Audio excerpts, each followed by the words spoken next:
Hi everyone, welcome back to another podcast. This is your girl, Glenna Manarang. Welcome to Soulishfemme. If this is your first time tuning in to my podcast, I would like to welcome you. And today's topic is titled, Embodying a Newer Version of You. Embodying is to represent a quality or an idea. Exactly. One of the trickiest parts about healing is trying to rebuild yourself. It becomes tricky because before the abuse had taken place in your life, you have embodied innocence and you viewed it as a friendly place to be in, and you would not have ever imagined that someone will take advantage of your innocence and rob you of your dignity.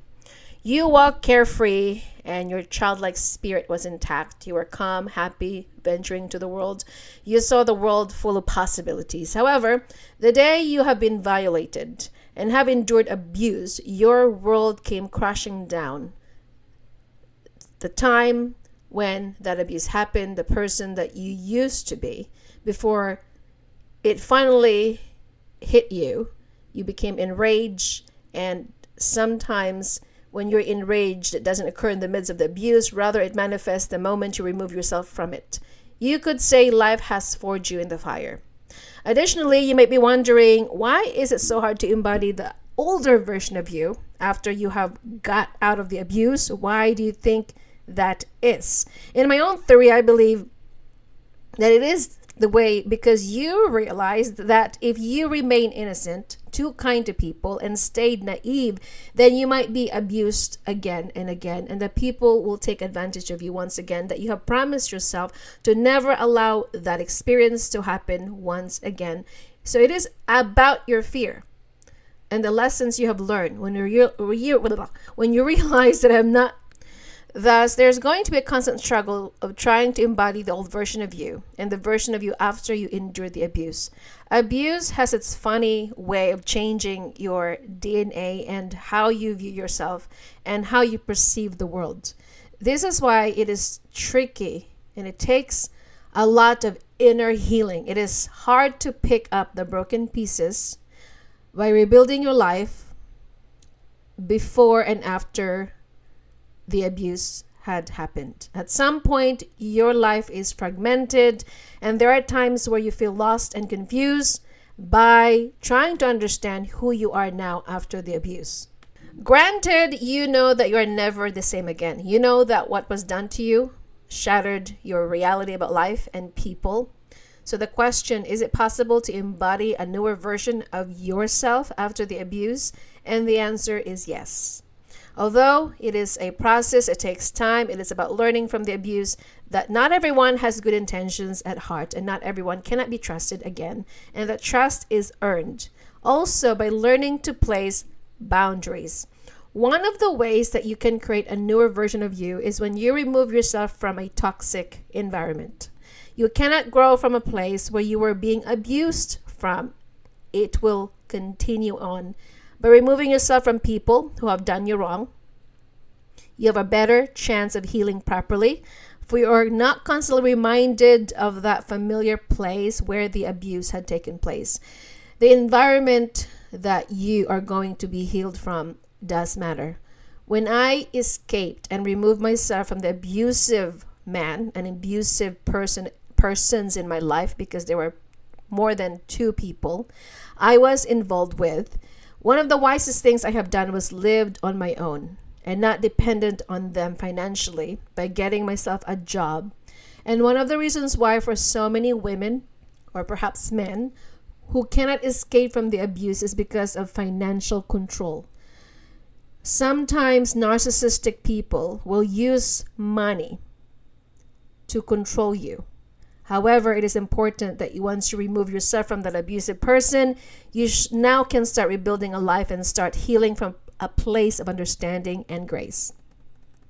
So, another point I would like to make is that to embody a newer version of you is to replace any negative beliefs you have about yourself after the abuse. Once you have removed yourself from the abuse, it is natural that you will be reminded of certain memories that will remind you of your past. It is natural that you're going to have relapse. It is natural that you're going to feel sorry about yourself. You feel disgusted about yourself, and you will live in a constant guilt and shame that you have forgotten to love yourself, but inflict more harm to yourself. So when I got out of the abuse, the problem with the abuse is that sometimes we are not from a place of healing yet. We are still at a place of destructive, because there is a process of an abuse person trying to heal from that abusive relationship. You are actually going to sometimes numb your pain. People route into addiction. You become addicted to excessive shopping, perhaps, or drug use, or alcoholism, or gambling, or being overly sexual. Even if I could not afford it, I was overly shopping because I did not realize.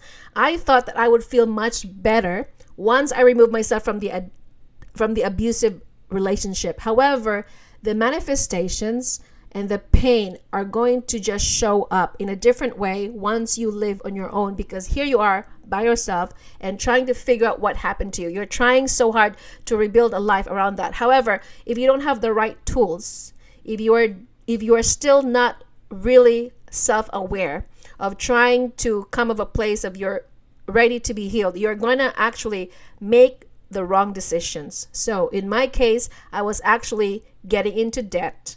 I was more addicted to shopping and getting overly scheduling myself because I did not want to look at myself in the mirror.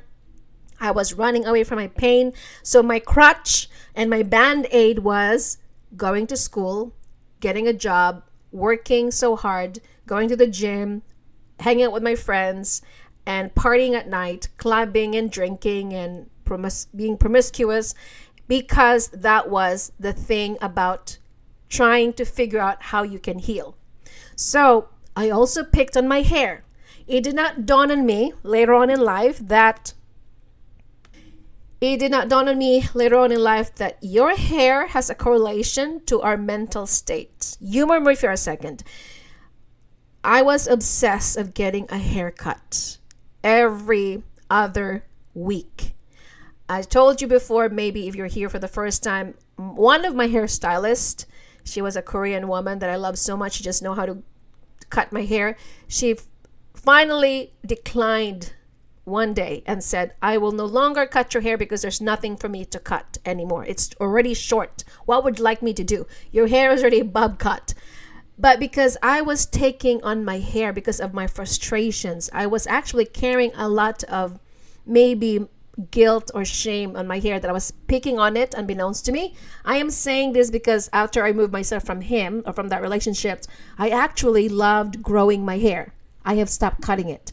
It was kind of form of this place that I was trying to let my hair be the rebellious side of me, because the man that I used to date was obsessed about having a long hair, and it was my way of rebelling that against him and says, I'm not going to have a long hair because you're controlling me. I do not want to be controlled by you. So I would do the opposite, and I would chop my hair off literally just to prove my point that you are no longer going to be telling me how I should wear my hair, or I should clothe myself. Because when people are involved with narcissistic men, they will control you to a point where they will tell you what to wear and not to wear, and how you should do your hair, and how you should, live your life, and the colors of your nail polish. This is the kind of abuse or control that manipulative men and narcissistic men are doing, and I was rebelling it. I felt as though by cutting my hair to a point there's nothing more to cut, I was sending a message that you are not going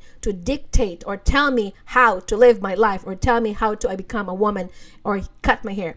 So I believe that part of your healing journey is that knowing what you're about and knowing what you really stand for, and do not compromise no matter what people may ask of you. If it does not resonate in your bones, you must not compromise and do it.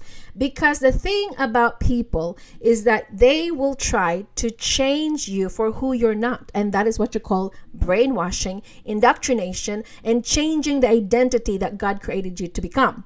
Of course, your body image also plays an integral role in creating a newer version of yourself. Your body image consists of your appearance, your lifestyle, and of course, the way that you're going to style your clothing. When you don't feel good about your life, you will neglect it. When you're apathetic about life, when you're not pathetic. When you're apathetic, you don't have the energy, you're always tired, lethargic, you will not going to put an effort. Most women who have been through abuse, like myself, I had a time in my life where I was overeating, I was overindulgence, overconsumption, because I thought to myself, what's the point of taking care of my body anyway? I am not worth it, so I'm just going to eat junk food and getting fat and whatever. Because I remember that I tend to overeat much of junk food. I hated my body. I had a very bad relationship with my body. I did not love what I see in the mirror. I hated how I looked. Mind you, ever since I was a little girl, I was always skinny. Migrating from the Philippines to the USA when I was 16, I was about 89 pounds. I was like a twig. Over time, after the abuse had occurred, that is when I started developing bad eating habits. I was overeating and had addicted to sweets, and I was just indulging to numb my pain and try to really just cover up the pain that I was feeling. Then the moment I had a chance to indulge, I overeat and overconsume that I gained so much weight. Now, don't get me wrong. I'm not saying that just because you're a chubby or you love to eat, it doesn't mean it's true for everybody. This is just based on my experience. So after a while, when I felt sorry for myself, and that's exactly what I said, that I cannot stand how I look at myself in the mirror, I went to the other extreme from being chubby. And then I also developed another eating problem, or I don't want to call myself eating disorder, because I was not anorexic or bulimic, but I was chewing gum so that I would not going to gain so much weight. So in high school, I remember that sometimes in lunchtime I would not eat, I would just chew gum. Over time, I developed acid reflux, because it was also my way of trying not to get too fat. So I was disgusted about how I looked. I was getting chubby out of, getting all of this weight in my body. And so I did the extreme. So when you really have a bad body image and you don't have a healthy image of yourself, when you look at yourself in the mirror, you're going to do both extremes. One, I overate, overindulged. The second one, I actually starved myself to a point where I would not eat something, especially when I was very depressed. I did not want to eat. I didn't want to just do something with myself. There was a time that I was very sad and depressed, that I could not move my body and I couldn't work. I was very apathetic in life. I just want to give up. And so the problem with that thing is that's the process of your brain trying to figure out what is happening to you.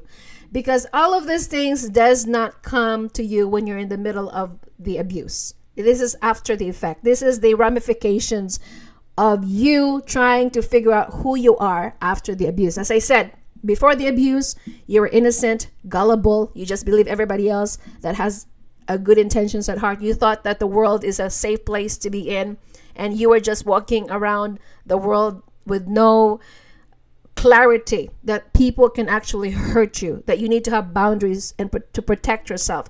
And during the abuse, of course, you're still in the phase of frozen. Are you going to escape? Are you going to try to salvage yourself? Is this a place for me to really just get stuck? Sometimes people would say or ask me, why didn't you just ask for help? I tried, but the fear of that is the manipulation of people trying to tell you that no one's going to believe you. Or if you're going to say something to someone, bad thing is going to happen to you. There's always this fear of hesitation, because the person who would do something wrong, it comes with a threat. And you're actually stuck with that kind of being afraid that if I would say something, then I might get harm in the process. So you just keep it to yourself for so long. And of course, the shame comes with it and the guilt. And another thing, part of body image and embodying a newer version of yourself is your style. Your style is your brand. You're a walking brand. You're a walking billboard. If you think about it, the style is not only limited to a piece of clothing you put on your body, but it says so much about your personality. and how you want to showcase yourself in the world. The world is your runway. From my own experience, I was able to thrive from the abusive relationships because I used fashion as my weapon. Despite the abuse that was happening within the walls of my house, I was still fashionable every time I went to school or went to work. I somehow think that clothes have its magical way of transforming me into a different persona that I have embodied. Why do you think every time you watch Batman, Superman, or Catwoman movies, these characters turn into someone else from their character, right? They turn into this heroic figure. Their costumes represented a heroic figure. In the same manner, when you try on a piece of clothing that you feel confident in and you know how to dress your body type, you will feel much better about yourself. That is why in school, one of my classmates would tell me I am always fashionable, because I somehow convinced myself that if I can camouflage my pain by dressing up impeccably, I would be okay. That people shouldn't know about what's happening behind closed doors. I use fashion or clothing as a masquerade to cover up what was happening behind closed doors, that I did not want to be able to show my classmates or the people that knew me in school or my friends that I was struggling with depression and suicidal thoughts. I was so good at having two kinds of persona, living a secret life. One, something that I exuded for the world to see, the happy, outgoing woman, the one that's very kind and very friendly and very excited about life. But unbeknownst to the world or the classmates or friends who came in contact with me, that behind closed doors at nighttime, I was actually struggling with how I can live in this world. So this is why I really think that embodying someone that you want to become, it takes time, and it comes down to your self-awareness. You cannot embody someone without knowing who you would like to become. Now you could say or ask yourself the question, am I trying to become a hypocrite because I'm actually trying to become someone that I'm not? Who am I really right now if I try to become someone that I'm actually not? And that is a very tricky question, because I am still in the process of trying to merge. Though there are two personalities that you're trying to merge. One from the older version of you before the abuse, because I want to keep her, because I don't want to lose sight of her innocence. I don't want to lose sight of her greediness. I don't want to lose sight of her ability to get through life, because without that older version of me, I wouldn't be here, because she is feisty. She is very strong. She did not quit in life, and I want to keep that part of me. On another side, there's another layer of me that she is now healthy. She knows exactly what she stands for, and she's not going to take nonsense anymore from people, and she's going to have healthy and clear boundaries. And that is also one of the persona that I want to embody in myself. As I said, embodiment is something that you must have a clear vision of what it is that you would like to embody. It is not by doing things, it is by being. It is who you become after the abuse. It is what you're going to become. Who do you stand? What are you standing for? Are you going to be one of those people that are just going to stand for something today and then you're going to compromise tomorrow just because everybody says this is the right way to go? You will know that you have become that person when somebody is going to ask you and going to say something.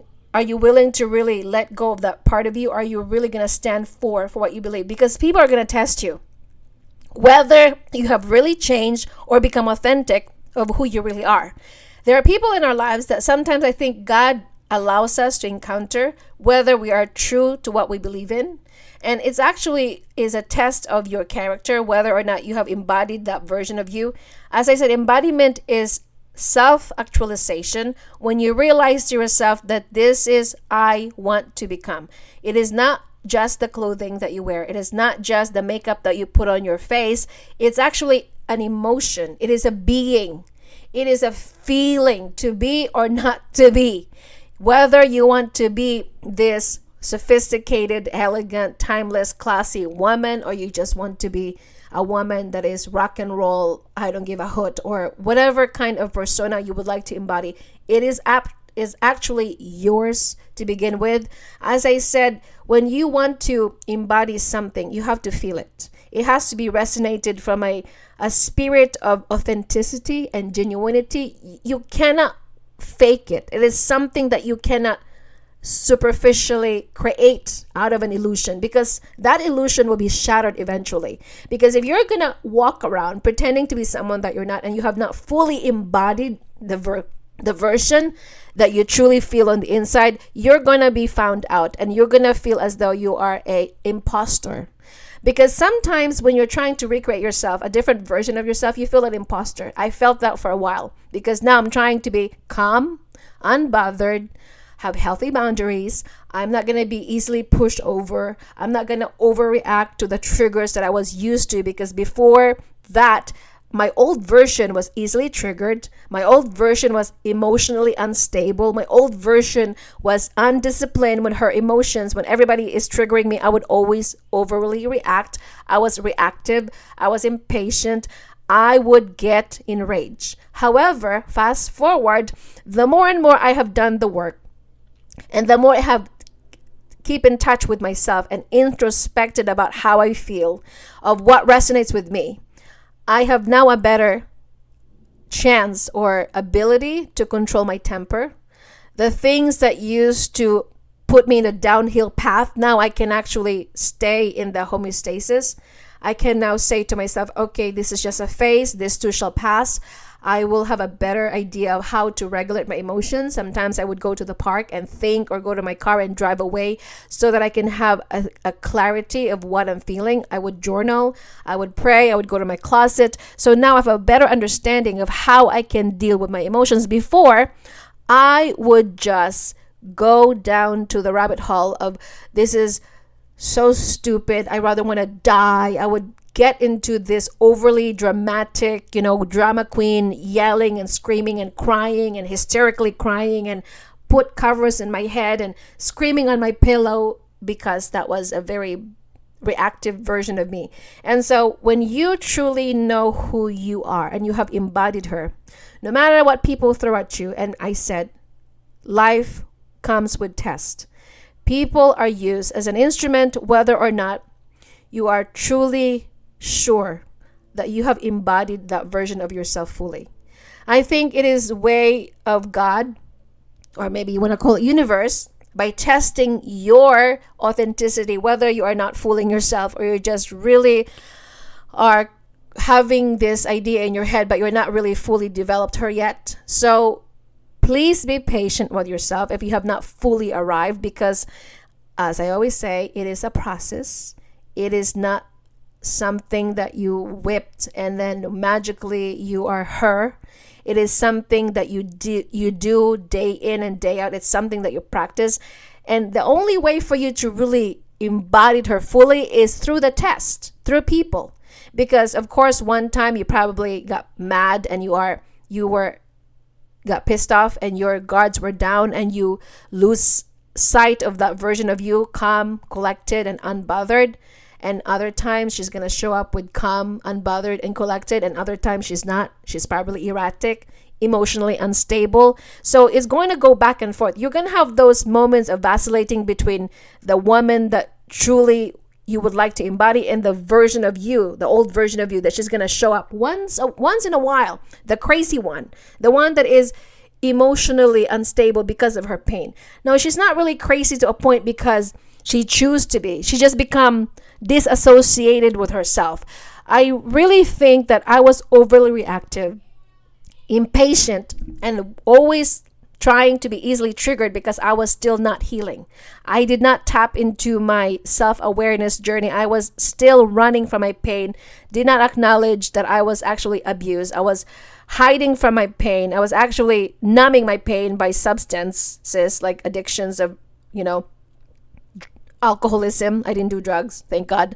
I was over shopping, overindulging, overeating, or went to the other extreme, like not eat at all, or being promiscuous. So those were the things that I used to do to just numb my pain. Every one of us, whether you admit it or not, you have your own crutches. You have your own to go of numbing your pain. Maybe for you, it's I don't know, watching things that you shouldn't watch, which I used to. And these are the things that I think when we think to ourselves, if we truly embodied, it's okay that people are going to test you. It's okay that people are going to sometimes throw something in your face or say something, because that's actually going to test or confirm in your brain that you actually are not the same person anymore, or you are not the person that you used to react with certain statement. And I can tell that about myself, because when I look at the things that I used to react before, there are so many nuances that I was like, it was really stupid for me to react that way. It's not because it was by choice, but it's because it was a matter of my automatic reactive system that I was programming myself to react over the little things. You know, if the person tells me you look fat or chubby, I would take it personally. I would get so upset and internalize it, and I would think about it over and over again. Nowadays, I have a better tools of handling the situation, and I would just tell myself it's actually their opinion. It's nothing to do with me. If that's what they think about me, it's actually them, because they're jealous probably of me. Because if you're a person who are healed and you're not wounded, why would you say things like that to other people? And by the way, before you are going to criticize people's weight, make sure you're size 0 and not size 8 or 6, okay? So before you're going to judge people, just a side note, that you are so chubby or you're just overweight, make sure you're actually size 2 or size 0. But you should not be able to judge people if you're not even have that kind of a body or not fit, because you're not at the place. It would be so absurd for you to judge and criticize people's weight and you're overweight yourself. Okay, it's like, it's ridiculous. How am I supposed to listen to you criticizing me about my body weight, and yet here you are overweight yourself? I'm getting out of tangent, but this is I'm saying is that I used to get so bogged down by those statements, or people would say, you know, whatever you're doing is so stupid and dumb. What's the point of you podcasting? And I would just stop, and I would be going to not produce, and I would be stopping and going, and I would have inconsistency because I was so caught up in people's opinions and ideas that I get so frozen. And when you embodied a newer version of yourself, no matter what people say, you just accept it for what it is. Let it be, let it go, let them express what they're feeling. Right now, you're in the place of, that's your opinion. Thank you for your advice, but I am not going to take it. Now you have a better idea that people will usually say something not based on probably, malice, but actually maybe love, but they don't really want to express to you, maybe out of protection. Or maybe they're afraid, what if you fail, and they cannot really tell you that. Maybe they can articulate to you that the reason why they question you if you're really doing this is because they try to protect you, or they're trying to tell you that maybe you're just not ready yet. But again, people can give you so many ideas or opinions about what you should do with your life. But as I said, at the end of the day, it is your life to begin with. You can take people's advice as a grain of salt. It's up to you to gravitate towards it. It's up to you to embody it or apply it into your own life. But if it does not resonate with you and it doesn't really help you grow as a better version of yourself, then why must you listen to those wrong voices? Might as well drown them out and don't even pay attention to those people. But my older version, I would get so over analytical. I would overanalyze. Maybe this person is right. Maybe she is right. Or maybe I should stop altogether because my idea is stupid. Every idea, I think, started with stupidity when I think about it. When you think about an idea, people would always question you. This is absurd. This is crazy. This has never been done before. And I think it's because there's going to be a resistance from people who have not yet seen the fruition. And the moment you have actually showed it to them and you have evidence to show it to them, then they can actually say, oh yes, now we see what you're trying to do here. Remember what happened to Elon Musk, as I've heard the story that he was actually told as crazy person for inventing or saying that he's going to invent an electric car. Before it happened, people thought he was cuckoo or he just lost his mind because it hasn't been done before. Until now, who's crazy now, right? So I'm not trying to promote Elon here, but I'm just giving you an example that people will project something to you because of their insecurities or because they're trying to make you feel inferior, and they don't want to see you succeed because they can see that you have a potential. However, the only problem is they want to mute you and to minimize your potential because they don't want to see you succeed. Because insecure people, when they have nothing else better to do, they're just going to loathe, and they just want to wish that you're not going to be able to become someone different from the version that you were before.